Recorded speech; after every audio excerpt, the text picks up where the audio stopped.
The smallest secret in the ferns. In the heart of the Whispering Valley, where the ferns grew as tall as trees and the mist tasted like honey, lived a very small friend named Lento. He was never in a hurry. Lento liked to count the dewdrops on the moss and listen to the songs of the sleeping stones. While the world rushed by, Lento moved one soft step at a time. High above the ferns, two cheerful friends were playing.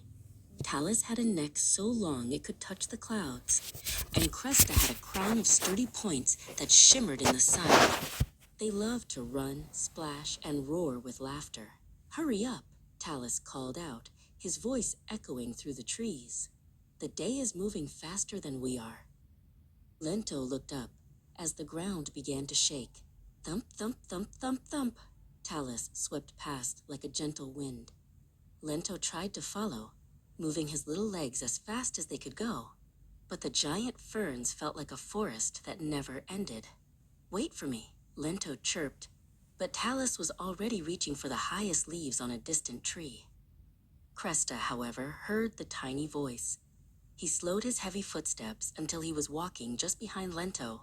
He saw how hard the little traveler was working to cross a single fallen branch. Cresta lowered his head, his large shadow falling softly over the path to keep Lento cool.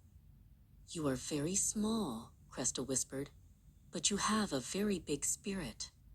Talus came back, swaying his long neck down like a golden slide. "Why have we stopped?" he asked. He looked at Lento, then at the vast valley ahead. He realized that for Lento, a puddle was an ocean and a hill was a mountain. "I'm sorry, Lento," Talus said softly. "I forgot that the world looks different from down there." "Don't be sorry," Lento said with a bright smile. "Since you are so fast, you see the big, beautiful things. But since I am slow, I see the tiny, beautiful things. Would you like to see?" Cresta and Lento walked toward the edge of a sparkling stream, moving at a slow, gentle pace that felt like a heartbeat. Lento stopped near a cluster of silver leaves. He nudged one aside with his nose. Hidden underneath was a cluster of crystal mushrooms that pulsed with a soft, pink light. They were too small for a giant to notice, and too quiet for a runner to hear. Lento beamed with pride at his secret discovery.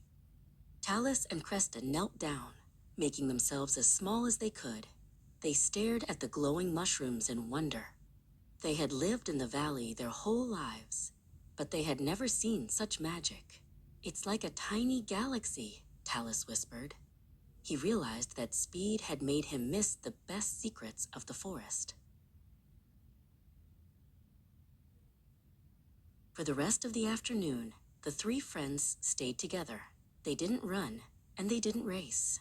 Talus used his long neck to pluck the sweetest berries from the high branches and drop them down for Lento.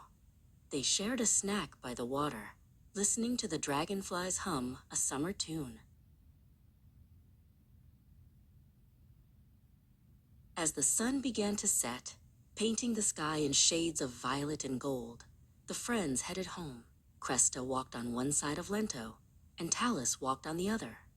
They moved at Lento's speed, discovering that when you walk slowly, the conversation lasts much longer and the friendship grows much deeper.